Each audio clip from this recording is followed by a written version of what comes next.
Hello दोस्तों, IAS बनना और यूपीएससी की तैयारी स्टार्ट करनी है, लेकिन आप समझ नहीं पा रहे हैं कि आप अपनी तैयारी को स्टार्ट कहाँ से करें, कैसे करें।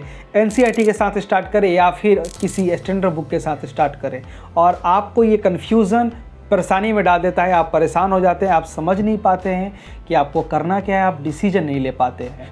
तो मैं आज आपके साथ इस वीडियो में शेयर करने वाला हूं ऐसा फॉर्मूला, ऐसा कंसेप्ट, ऐसा तरीका जिसके आधार पे जिससे आपको डिसीजन लेना आसान हो जाए और आप डिसीजन ले पाएँ कि आपको एनसीईआरटी पढ़ना है कि नहीं पढ़ना है, नहीं पढ़ना है तो क्यों नहीं पढ़ना है, पढ़ना है तो क्यों पढ़ना है। आप ये सारे डिसीजन बिल्कुल आसानी से ले पाएँ अपने लिए। तो आपसे रिक्वेस्ट है कि वीडियो को पूरा देखें और वीडियो को बिना स्किप किए देखते रहें और बने रहें मेरे साथ। तो चलिए स्टार्ट करते हैं, शुरू करते हैं इस वीडियो के साथ।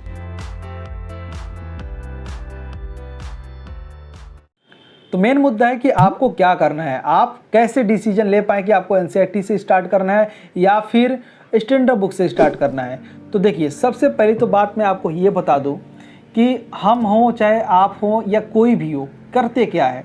हमें प्रिपरेशन स्टार्ट करना होता है तो हम क्या करते हैं कि वीडियोज़ देखते हैं, टॉपर्स की वीडियोज़ देखते हैं, स्ट्रेटेजिक वीडियो देखते हैं और इसके बाद हम लग जाते हैं अपने काम में, तैयारी स्टार्ट कर देते हैं। कहने के लिए तो तैयारी स्टार्ट ही कर देते हैं, लेकिन एक्चुअल में उससे कोई फ़ायदा होता नहीं है। अगर हम सुन लिए कि हाँ स्टैंडर्ड बुक से स्टार्ट करना है तो हम स्टैंडर्ड बुक को पढ़ना शुरू कर देते हैं और पढ़ते पढ़ते कुछ समय बाद समझ में आता है कि हम तो कुछ समझ ही नहीं पा रहे हैं और इसके बाद हम थोड़ा सा डीमोटिवेट हो जाते हैं, यार हम समझ नहीं पा रहे हैं, शायद हमसे यूपीएससी नहीं क्लियर होने वाला।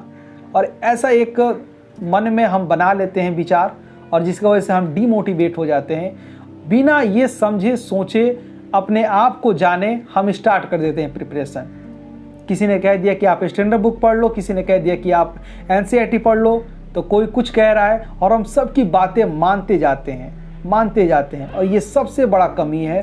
और ख़ासकर उन लोगों में जो परेशान रहते हैं ये बात को लेकर कि हमें एनसीईआरटी पढ़ना है या नहीं पढ़ना है ना। तो वो उनके अंदर ये प्रॉब्लम कैसे आया, उसका जड़ यही है कि वो सबकी बातें सुनते हैं, कंफ्यूज हो जाते हैं और उसी कंफ्यूजन में प्रिपरेशन स्टार्ट भी कर देते हैं। आपको ऐसा नहीं करना है, आप इस बात को समझिए कि आपको ऐसा नहीं करना है। आपको रुकना है, थोड़ा सा समय देना है अपने आप पे और यही मूल मंत्र है। अगर आप यूपीएससी की प्रिपरेशन स्टार्ट कर रहे हैं तो आप ये समझ लीजिए कि आपको 1.5 से 2 साल तो देना ही पड़ेगा किसी भी हालत में, कोई ऐसा ऑप्शन नहीं है, आपको समय देना पड़ेगा। तो आप अपनी स्ट्रेटेजी, आप अपना पूरा प्लान इसी हिसाब से बनाएं कि हाँ मुझे 1.5 से 2 साल देना है। आप परेशान मत हो जाएं कि हाँ यार टाइम बहुत कम है, ये है वो है, हम ये पढ़ें कि ना पढ़ें। यहाँ अपनी समझ को डेवलप करना है। यहाँ अगर सिर्फ किताब पढ़कर, सिर्फ बुक्स पढ़कर कुछ होने वाला होता तो एक से एक पढ़ने वाले व्यक्ति बैठे हैं, लेकिन उनका कुछ नहीं हो रहा है। आपको ये समझना है कि आप अपनी समझ को कैसे डेवलप कर पाएंगे। आपको यहाँ रुकना है और समझना है, अपने आप को एनालाइज करना है कि आपकी स्थिति क्या है, आप बेसिक चीज़ों को समझ पाते हैं या नहीं। आप जब स्टैंडर्ड बुक पढ़ते हैं तो आपको क्या क्या दिक्कतें आती हैं आपके सामने, वो कौन सी प्रॉब्लम है जो आपको ज़्यादा परेशान करती है। तो ये सारी बात आपको समझना होगा, अपने आप को एनालाइज करना होगा कि आपकी बेसिक समझ है या नहीं है तो कितनी है, और अगर नहीं है तो उसके लिए क्या करना पड़ेगा। अगर आप ये नहीं समझेंगे, ये नहीं करेंगे तो मैं आपको बता रहा हूँ कि कुछ नहीं होने वाला है। आप परेशान रहेंगे, हमेशा डिमोटिवेट रहेंगे, आप प्रिपरेशन करते रहेंगे, पढ़ते रहेंगे, लेकिन उससे इनपुट कुछ नहीं होगा। आप सिर्फ अपने एनर्जी को लॉस करेंगे, इनपुट नहीं मिलेगा उससे। तो अगर आप चाहते हैं कि आपकी प्रिपरेशन, आपका जो एग्ज़ाम है उसको क्लियर करवाए, तो सबसे पहले ज़रूरी है कि आप सबका सुनिए, सबको देखिए, लेकिन देखने के बाद अब थोड़ा सा समय दीजिए अपने आप को और बैठिए, समझिए, देखिए कि आप अपनी किस स्थिति में खड़े हैं और आपको क्या चीज़ें ज़रूरत है अभी करने की। आपको अगर बेसिक चीज़ें ज़रूरत लग रही है पढ़ने की, समझने की, तो आप पढ़ें उसको। आप फिर ये मत कहें कि हाँ हम एनसीईआरटी पढ़ें या ना पढ़ें। आपको अगर लगता है कि आपको बेसिक चीज़ों की जानकारी नहीं है तो आपको एनसीईआरटी पढ़ना ही पड़ेगा, कोई अदर ऑप्शन नहीं है। और वहीं पास अगर आपको लगता है कि नहीं आप बेसिक चीज़ें जानते हैं, जानकारी रखते हैं, समझ रखते हैं, तो फिर आपको कोई दिक्कत नहीं है। आप पढ़िए फिर स्टैंडर्ड बुक को, वहीं से स्टार्ट कीजिए। लेकिन मैं उनके लिए कह रहा हूँ जो परेशान रहते हैं कि क्या करें। तो मैं बता दूं कि अगर आप नहीं समझेंगे अपने आप को तो फिर आप हमेशा यही पूछते रहेंगे कि क्या करना है, क्या नहीं करना है। हम एनसीईआरटी पढ़े या ना पढ़े, आप इसी में परेशान रहेंगे। आप एक बार अपने आप को देखें तो सही, और इसके बाद तैयारी करें। आप अपनी स्ट्रेटेजी बनाएं, बिना प्लान बनाए, बिना स्ट्रेटेजी बनाए आप तैयारी मत करें। अगर इसमें 10 दिन लग रहा है, 15 दिन लग रहा है तो लगने दें, लेकिन स्ट्रेटेजी बनाएं, प्रॉपर स्ट्रेटेजी प्लान बनाएं। 2 साल का, 1.5 साल का, 1 साल का, जितने का समय है आपके पास, इसके बाद ही आप लगें।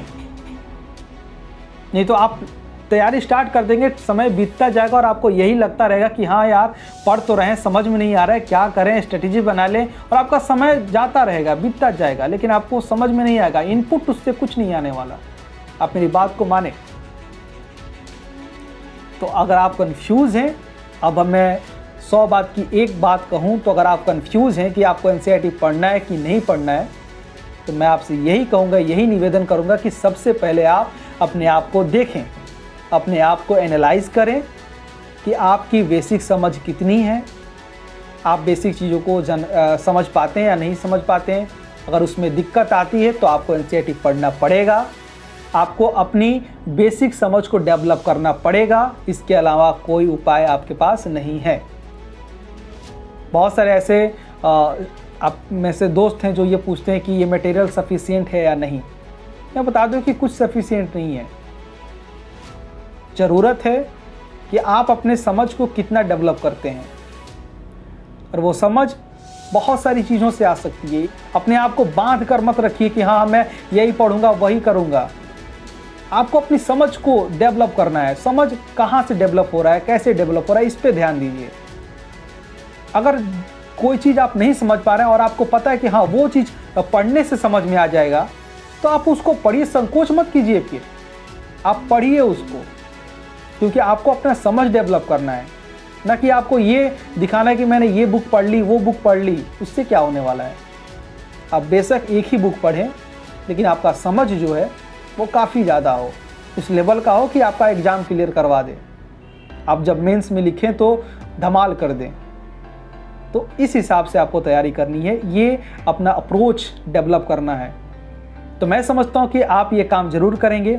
और एक काम और है जो आप कर सकते हैं, इस वीडियो के नीचे सब्सक्राइब का लाल बटन है, आप उसको दबाकर इस चैनल को सब्सक्राइब कर सकते हैं। और ये वीडियो अच्छी लगी हो तो इसको लाइक करें, शेयर करें, ताकि आपके द्वारा और लोगों तक ये बातें पहुंच सके। तो चलिए फिर मिलते हैं एक नए वीडियो में नई जानकारी के साथ। तब तक के लिए जय हिंद।